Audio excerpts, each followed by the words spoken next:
Hi guys! I-share ko lang ang 3 things about me. So sana manood kayo hanggang sa uli.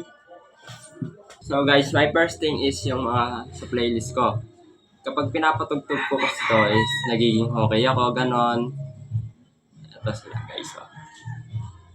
Take a chance with me. Piesa. Summer only we know. Wherever you will go. 14. The man who can't be moved.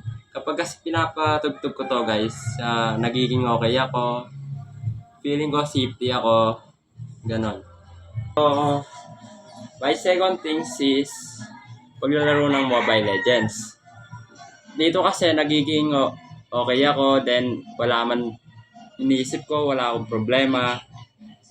Kasi makakasama ko mga kaibigan ko simula pagkabata kami. Then nagaya sila ng rank game, pustahan, o kaya naman sasali kami sa tournament. Feel ko kasi wala akong iniisip na iba, kundi ito lang kapag naglalaro ako ng Mobile Legends. Kahit tayo ng mga magulang ko, pero pinapayagan naman ako kapag wala na akong ginagawa sa school. So guys, is i-check ko yung mga alaga namin, like yung mga manok and kalapate. Then, kung andito sila, magpapakain na rin ako.